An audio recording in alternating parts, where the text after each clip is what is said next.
Hello champions, welcome to lecture 4 of psychology. Hope you all are preparing for your exam with Joro Shorose, and I want you all to be very attentive in this session because a lot of questions will be asked on the basis of chapter 4, because chapter 4 is related with psychological disorders and different types and varieties of psychological disorders.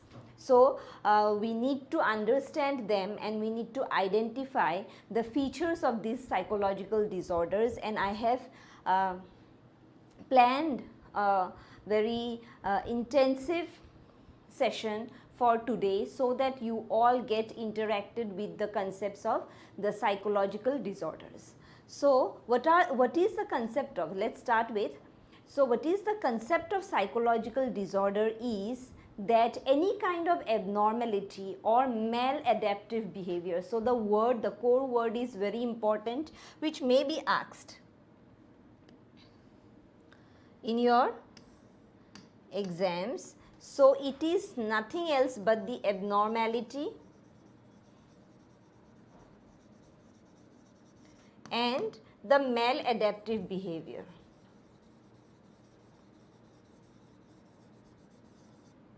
So, whenever you get these two words, maladaptive or abnormality, you will understand that it is about the psychological disorders. Next, we have the 4 Ds of abnormality. So, a lot of questions is actually asked on the concept of the 4 Ds, that is of abnormality. And what are they? They are the defiant, distressing, dysfunctional and dangerous. So, defiance,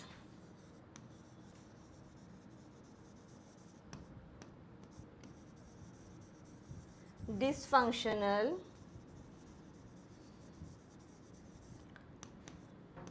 distressing and what? The 4th D is dangerous. So, you need to learn these 4 keywords related with the abnormal behavior or maladaptive behavior or the psychological disorders, because last year the question came, identify the 4th D related with the abnormal behavior, and there were other options like distressing, there were dysfunction, there was dangerous. So, the 4th one is always dangerous, and be very sure you know the process or the arrangement of the 4 Ds. So, because in the first one is the defiant, next one is the dysfunctional, that means he or she is not properly functioning. Next one we have distressing in the sense that it is the stress that one has to incur or experience, and the 4th one is dangerous because the behavior is to some extent dangerous in the way that it may have some kind of violent or hostile, aggressive mode or conduct upon the other people as an external stimuli works upon the distressing or the abnormal or the psychologically disturbed person. So, these are the 4 Ds. After that, we have the factors underlying the abnormal behavior.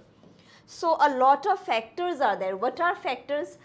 When we understand or when we try to analyze the psychological disorder, a lot of issues comes up, and we can understand the causes of the psychological disorders, which may be biological, which may be psychological, which may be genetic. So, a lot of factors are there, which is also very important in order to understand the causes of psychological disorder. But when we are going to understand the genetic and biological disorders, we understand that a lot of people have problems with exorcism, and we have to understand what is exorcism, because it is one of the key word or key concept which you should be very clear. And what is that? It is exorcism. What is exorcism? Exorcism is something which is related with the supernatural, and whenever you get the word supernatural, just try to understand that it is about ghosts, souls and something with haunted. So anything which is related with ghost or supernatural power or some kind of an enlightenment in the sense of souls, it can be treated, or the treatment, the process of treating or processing a person who is identified as possessed, that the process is identified as exorcism or exorcist. So the person is exorcist who carries out the process, and the process is called exorcism process, where a person who is possessed by some kind of supernatural souls or some ghost, he or she is treated. So these are the key words which the concept should be clear when you are going through this chapter. After that we have the next slide. So hope this is clear and you have jotted down, because I always insist you all people to jot it down, because only 5 days left for your exam, and hope you all go to the website and check the website regularly, and also check our BPS website so that you can keep a tally of all the classes that is going to be conducted in the next 5 days. And one more thing is that do avail the services that we are providing here in BPS, because each and every service is free. Once you register, once you are a subscriber of our channel, you can avail all the free benefits that we are providing here. So hope you all enjoy the services and you utilize these resources actually that of BPS in order to crack the exam with high marks. So let's continue again. Hope you all have written in your rough copies. After this we have the psychological models. Out of the psychological models, the most important are these two, that is the humanistic existential model, where a person is actually trying to carve his niche. For example, he is trying to identify himself or place himself in relation to the society, or he or she is trying to identify his own potential in relation to the society.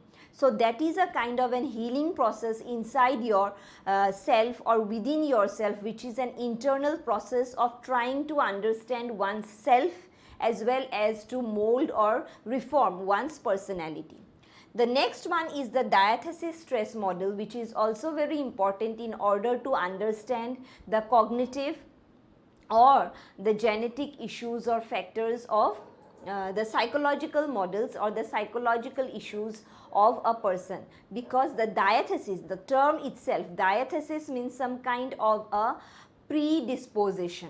So when there is some kind of a predisposition, or when you are vulnerable, you are open to some kind of diseases, that is called the diathesis stress model, because under these there are 3 stages of a psychological disorder, where a psychological disorder may occur in one's personality. The first one is you are open and vulnerable.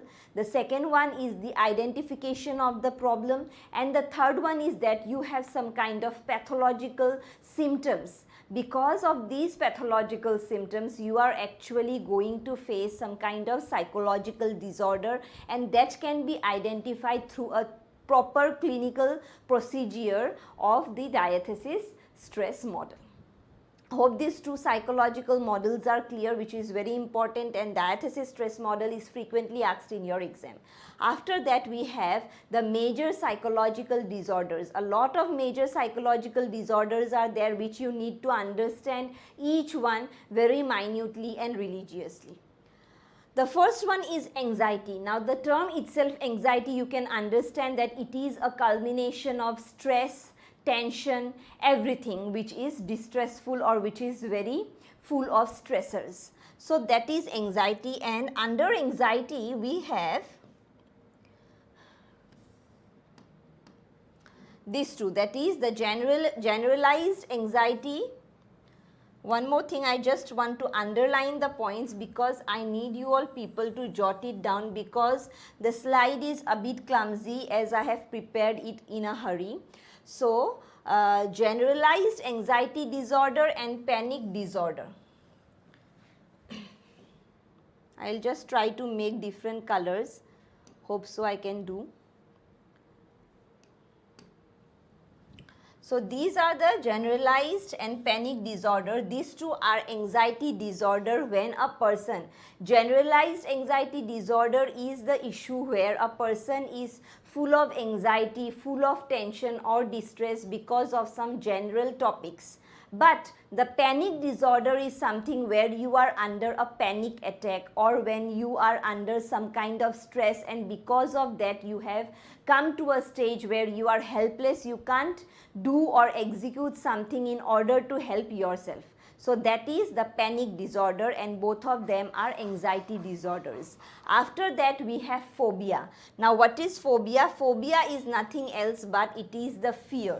Now what kind of fear? There are two fears mentioned here, two types of fear or phobia. One is the specific phobia and other is the social phobia.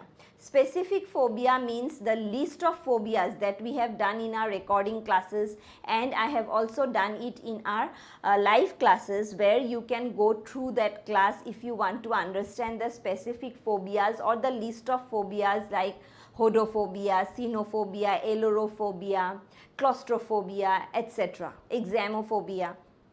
So these are the specific phobias. But apart from that, we have another phobia, that is the social phobia. And social phobia is trying to place yourself. The phobia which creates automatically in yourself when you are trying to place yourself in the society and you can't adjust with the system of the society or with the processing of the society, and that can be identified as the agoraphobia, where you are placed with new situations, new adaptations, and you are in a helpless situation because you can't make yourself adapted to that new situation. So a question may come, because these two terms are actually asked in the exam. One is the allogia. I will just write it here. Allogia. What is allogia? Allogia is the shortness of speech, or it is also termed as the poverty of speech. So it is related with short speech, where a person is not being able to express what he is feeling or what he is thinking or what he wants to express, but he can't express because he has the deficiency of words or poverty of words or poverty of speech. So this is asked. One of these is allogia, and the other one is here agoraphobia. So these two are frequently asked. And agoraphobia is something where you are trying to place into a new situation or new social or societal obligations. After that we have sad. Now what is sad? Sad, from the term itself, SAD, sad means sad, to become very pessimistic. And apart from that, what is sad? Sad is separation anxiety disorder. Now what is separation anxiety disorder? From the term itself we can identify that separation, when we are separated from our beloved, or when we are separated from a person or a thing which you loved very much or possessed very much. The problem, when you are separated from that person or that thing or that substance, you are actually facing or going through a trauma attack or going through a kind of a disorder which can be termed as the separation anxiety disorder. So the related thing, the related anxiety which one has to experience after separation is termed as the separation anxiety disorder. After that we have OCD. What is OCD? OCD is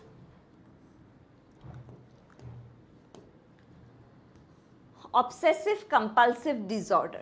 Now I will write it here.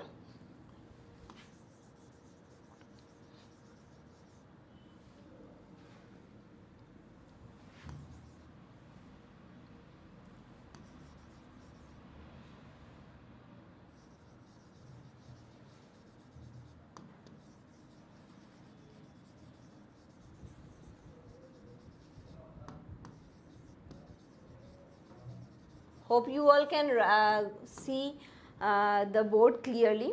Now what is OCD? OCD means obsessive compulsive disorder, which has two parts. One is the obsession, other is the impulsion.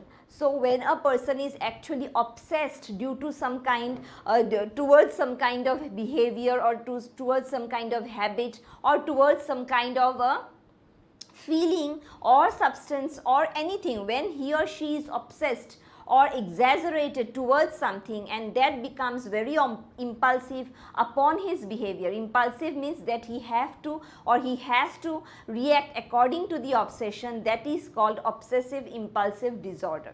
That means here sometimes what happens, the example, one of the example that we can cite it here is obsessive compulsive disorder is something when you are trying to emphasize on something, like you want to watch some kind of video games or some kind of reels or some kind of series in the Netflix or in your cell phones. So that turns into an obsession when you are trying to express these obsession into your impulsive character, and you try to impose these obsession upon your friends, your family members, and you are trying to express or relate each and everything with that obsession, or with your obsession towards the smartphone or the series. So that is a kind of an example where you can relate OCD. Hope this is clear, OCD. After that we have TSRD, and that is traumatic stress disorder, which can be related. After traumatic stress resistant disorder, we have the concept of PTSD, which is very important, that is post traumatic stress disorder. Now what is post traumatic stress disorder? That is none else but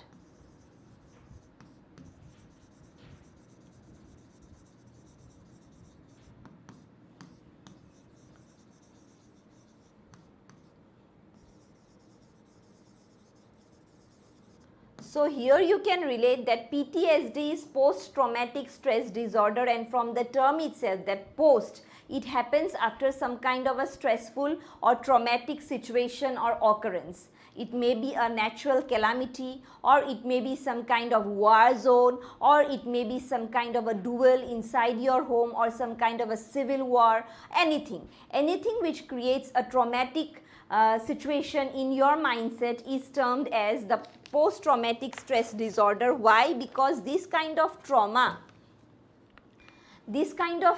related things is that it makes you helpless and it makes you stressful, and because of that, because it happens after the situation occurs or after the traumatic situation, so it is termed as post-traumatic stress disorder. After that we have the somatic system disorder, which is actually frequently asked in your exams. And what is it? Somatic system disorder is the disorder which is related with some kind of symptoms. So it is nothing else but it is about symptoms. So when you understand that symptoms can also create some kind of disorder.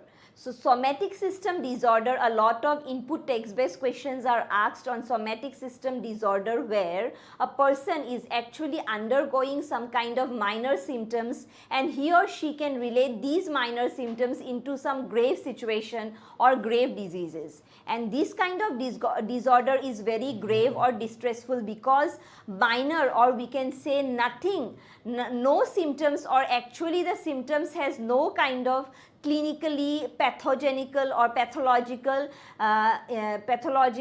identity or any kind of relation to a higher level of higher intensified disease. But still a person undergoes that kind of a trauma, and that is called the somatic system disorder, somatic symptom disorder.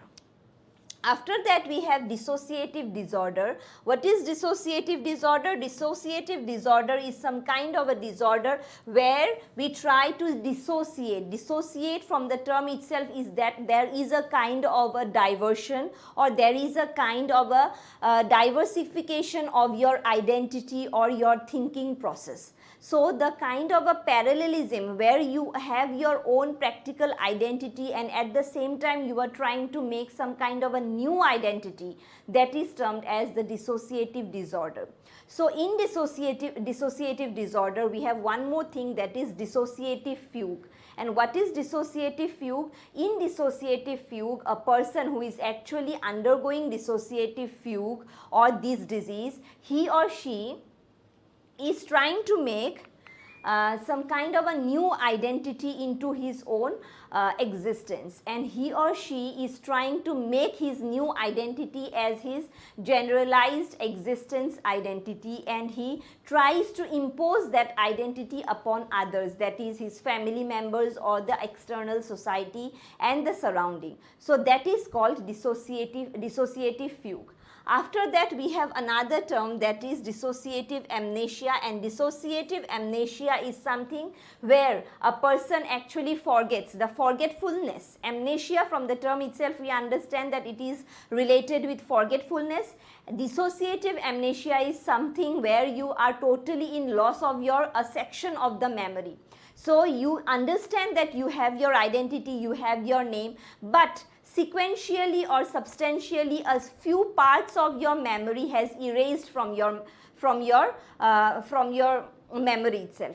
So a few instances or events when it is totally erased from your memory, we term it as dissociative amnesia, because this person who is actually facing or undergoing this problem is totally at a loss of that instance and he can't relate himself with that instance. So this is called dissociative amnesia. And one more important thing which is related with dissociative disorder is dissociative identity. What is dissociative identity? Dissociative identity is where you are trying to have some kind of multiple identity. That means you are thinking yourself to be a doctor, to be a professor, to be a lawyer, to be a teacher, etc., etc. When the list goes on and you are trying to make a lot of identities to your own existence, that is called the dissociative identity or the multiple identity. The other term for dissociative identity is multiple identity. So please remember and jot it down in your rough copies, because these kind of issues and problems can be asked in some kind of input text based questions. After that, we have the depersonalization, which is also related with the dissociative theory, because what is depersonalization? Depersonalization is nothing else but it is about some kind of imagination. So here what happens, a person when tries to identify and make his identity into some kind of fanciful, imaginative, romantic ideals and concepts, he or she is trying to make his dream world, whatever he is thinking about in his dream or in his dream world, he is trying to make that dream world into the existence or practical world, and that is termed as the depersonalization. So be very clear with the explanations that I am making here, because this session is an extensive session where we are trying to incorporate each and every important point from the chapters irrespective of the chapters, and today's session is about chapter 4 and a lot of questions is going to be asked from this chapter, because this chapter is about the psychological disorders. So till here it is clear. After that we have the concept of depressive disorder. What is depressive disorder? Depressive disorder is something which is related with depression or some kind of a stressful insight or stressful stimuli. Here we get to know about the bipolar 1, bipolar 2 and the cyclothymic disorder. What is bipolar 1, bipolar 2 and cyclothymic disorder? We understand that here there are some kind of feats or there is some kind of stages where a person is stressful and at the same time he or she is passive or stable, and after that again the stressful situation or stress comes into his mind, and this undergoing or interchanging, or we can say the alternative sequence of stress, distress, the stress, distress and stability, when it is coming up and down in your mentality or in your thinking process, it is termed as the more stressful one is bipolar 1, the lighter one or the lighter version of bipolar 1 is bipolar 2, and the cyclothymic is one of the stable or the common problem which each and every one has to face, or each and every one has experienced this kind of disorder in their daily life, and that is the cyclothymic disorder. So with this we come to the end of this slide and the end of this psychological disorders. But we have more important points with psychological disorders, because in the next slide we get to know about the concepts of schizophrenia, eating disorder and addictive disorder. But before that, I need each and everyone who are watching this should jot it down, all the important points that I have written here, though it is a clumsy one, but I want, because the series of explanation, the way in which I have explained it is a gradual process, and I need everyone to write it down in your rough copies. So I am giving here 30 seconds for you all to jot it down.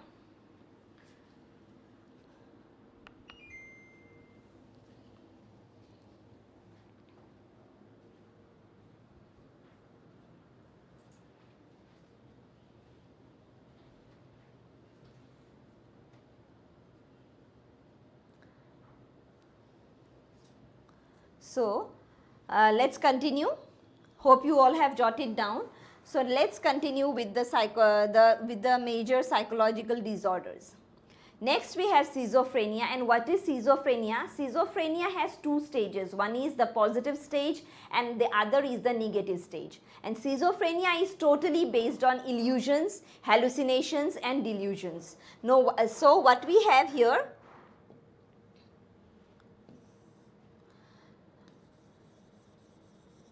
illusions plus hallucinations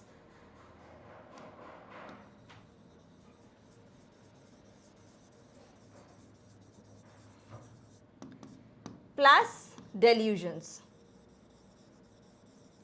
So this is related with schizophrenia, and when we term it as positive, because when there is no kind of aggressive or some kind of an institutional hostile behavior upon the person himself or upon the other persons.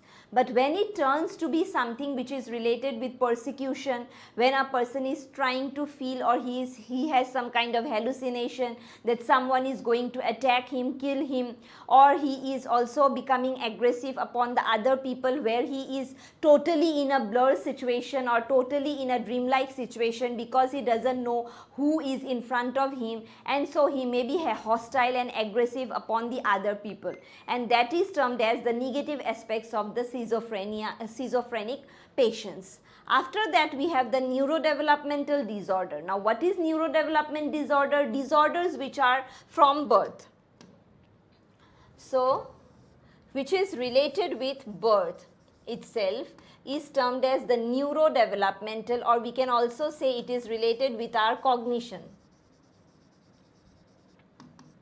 And what is cognition? I have already said, if you have gone through my sessions, you will understand that what is cognition. Cognition is perception or your understanding. So neurodevelopment neurodevelopmental disorder, under that we have ADHD, and this is frequently asked in your exam, and I will give here a star, because ADHD is attention deficit hyperactivity disorder. So what is the full form? Attention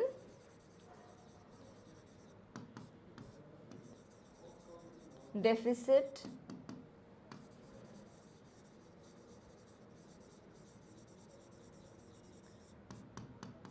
activity disorder.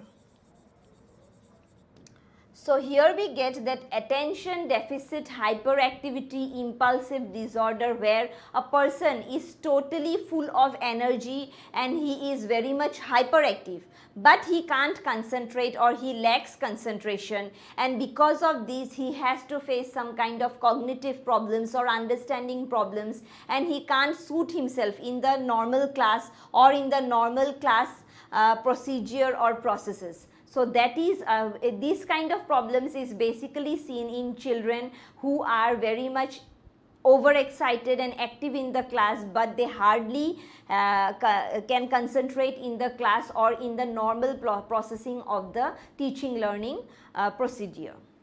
So that is ADHD. After that we have autism spectrum disorder, which is very important, because in when children are autist, or when the children are facing this kind of autistic problems or disorder, he or she is trying to cope up with the society, but he is helpless, he is not capable to cope up with the society. So that kind of a problem where the student or the children is actually trying very hard to cope up with the situation and remove all his problems, but still he can't, and that is the problem which is actually by birth. And this kind of problems is because of some kind of tension in the prenatal stage, where the parents are actually having some kind of psychological disturbances while conceiving the child or during the process of conception. After that, we have the specific learning disorder, and under specific learning disorder we have the terms like dyslexia, dysgraphia.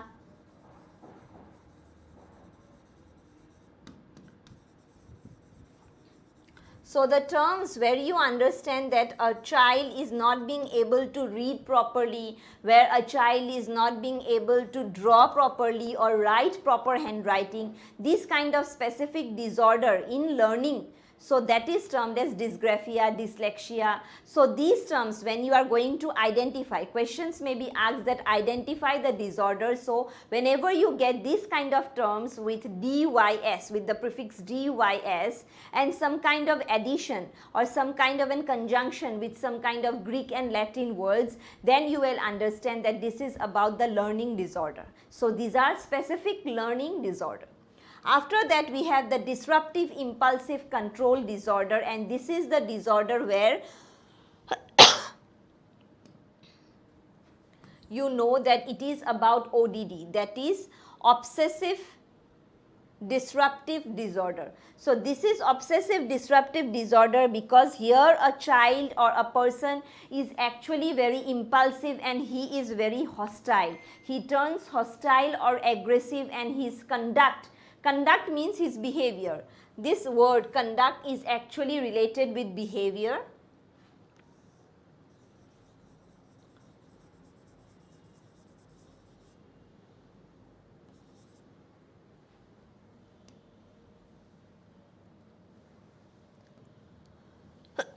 Sorry.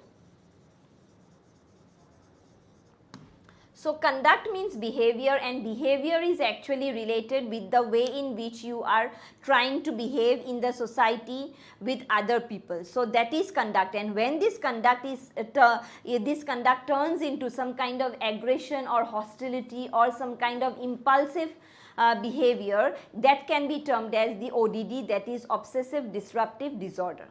After that, we have the feeding disorder. Feeding disorder means the eating disorder when a person can't control his eating behaviors. That means he or she is trying to have a lot of food at one point of time, at one instance, so that he can make his mental satisfaction, or he can't compromise with the mental satisfaction, and he doesn't know how to control or at which level to control his eating habits. So there are three kinds of eating disorder, and they are anorexia nervosa, bulimia, and binge eating. And these three are related with eating disorder, where a person is obese, when a person is eating too much of food without any control. Now, what is anorexia nervosa?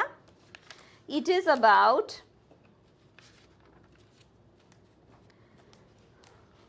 anorexia nervosa is a person who is disfigured or overweight, or we can say obsessed. After that, we have bulimia nervosa. Bulimia nervosa is where a person is actually trying to have food and when he is over with the food, and when he can't eat more food, he try to put some kind of medicines, he goes to the washroom, he excretes, and again he returns back to have the food. So that kind of a nervousness or disorder is called anorexia nervosa. After that, we have binge eating, and binge eating is something, a person where he is eating so much that at last he has to vomit it out, and he becomes he faints actually, and that is called binge eating. So these three are the eating disorder. After that, we come to the concept of addictive disorder. Now, what is addictive disorder? Addictive disorder is the disorder which is related with addiction, and addiction of drugs, alcohol, etc. So the problems which are related with addictive disorder can be basically with drugs or alcohol or some kind of substances, eating substances. So that is addiction, and that after that when you are addictive to some kind of substances, you are actually undergoing some kind of disorder when you are not being able to behave in a healthy and proper or stable manner in the society. So that is ultimately going to be a cause of some kind of psychological disorder. After that we have the concept of, the one more thing that I want to add here is that after this addictive disorder, what we can do, okay, hope you all have jotted down, and if you have not, then all of a sudden it is erased, so you can know even I am helpless here. So you just go through, scroll the video or the session a bit backwards so that you can jot it down if you haven't done till now. So after that addictive disorder, I just want to add a few things, is that whatever the psychological disorders are there, all the psychological disorders are set in the back of our brain, and everything is set on the mind and the brain. So our mind is the only thing and our brain is the tangible thing, and actually the mind, where it is intangible and where it can't be expressed or it can't be cured until and unless we try to do it within ourselves. So when we are very much determined to erase this kind of psychological disorders from our mind, we can actually get cured from this kind of psychological disorders practically. But before that, we need to cure it within ourselves, within our mind, and be very much prompt so that we can move forward in our life with a better insight, with a better aim. So with this, I just want to add that before your exam, go through these three things, that is proper diet, proper sleep, and proper revision. So keep yourself updated with all the updates that we are providing here in BPS, and also go through the ntasamarth.nic website, because all the informations related to your exam will be given there. And before 3 days you will get your admit cards, and hope you all have gone through the the exam centers or the examination centers which you have opted for. With this we come to the end of chapter 4, but after that we have chapter 5, and I just want to add chapter 5 in today's session itself, because we are in a time crisis scenario where a routine is very much there is a crisis of the routine, because one after another we have sorted out the classes, we have made a proper strategy, and because there is a dearth of time, I just want to go through chapter 4, at least the introduction part. So hope you all are very much enthusiastic to go through the session, to continue with the session. After this we have chapter 5, and what is chapter 5? Chapter 5 is about the therapeutic approaches. So therapeutic approaches, from the term therapeutic approaches or psychotherapy, we understand that the other alternative habits or other alternative approaches in order to cure some kind of psychological disorder are actually valid and available, so that we can come over the psychological disorders or problems. So the first one is psychological approach and parameters. So we need to go through the parameters or the causes. First we need to identify the issues, then we need to know the causes, and then we need to give a proper approach and study of the problem, so that we can take a stepwise approach towards curing the problem. After that we have the types of therapy, and the types of therapy are very important, because there are these types, that is the psychodynamic therapy, where we can understand the psychoanalytical analysis of our unconscious, which is done by Sigmund Freud. After that we have the behavior therapy, and whenever you get the term, champions, I am telling you, whenever you get the term psychodynamic, directly refer to Sigmund Freud.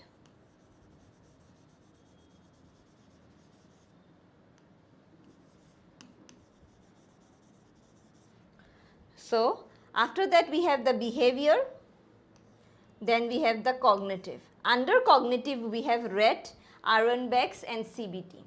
Now what is RET? RET is rational emotive therapy.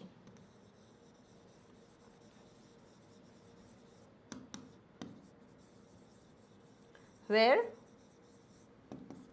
a revision or understanding of the emotions and the extreme immediate emotions is done. After that we have Aronbach's theory, where he also have given a perception, on the basis of perception the therapies applicable to understand the psychological problem. And then we have the CBT, that is cognitive behavior therapy, and in cognitive behavior therapy also we have the same concept of understanding and our behavior, which is combined together in order to understand the psychological problem. After that we have one of the important therapy, that is the humanistic existential therapy, which is practically used or commonly used by the people, because in this theory we come to understand what is our self, what is the requirement of our self in order to apply ourselves with the present society and to harness our potential in accordance with our existentialism. So these are the psychotherapies. After that we have the alternative therapies. Now what are the alternative therapies? Apart from the approaches or apart from the clinical psychotherapists, we have some kind of alternative therapies, and this can be also simultaneously used by the psychotherapist in order to understand or cure the psychological problems. What are they? There are the yoga, meditation, Sudarshana Kriya Yoga and Kundalini Yoga. So what are they? So questions are usually asked from this part in the form of alternative therapies, and you just need to know about these terms, that is what is yoga, meditation, Kundalini Yoga and Sudarshana Kriya Yoga. And in the last point, that is rehabilitation. And what is rehabilitation? Rehabilitation are the rehabilitation centers where a child or where a patient is kept for a few months or for a concerned period in order to understand his behavior and cure that kind of behavior, which is actually some kind of psychological disorders or causes of psychological disorders. So with this we come to the end of today's session and to the end of chapter 4 and 5. Hopefully we have covered at least 5 chapters and 4 chapters left, and we will do these 2 in the next sessions, and the psychology session will be day after tomorrow, and tomorrow day after tomorrow there will be the next psychological session, that is the psychology session, that is it will be lecture 5. And until then, I am always insisting that keep preparing, and the 3 strategies, do follow the 3 strategies that I have gave in my shorts and in the BPS website, that do eat proper food, take proper rest and proper revision, because this is high time. You need to revise thoroughly what you have studied till now. Until that, keep preparing, and thank you for being with us throughout the session.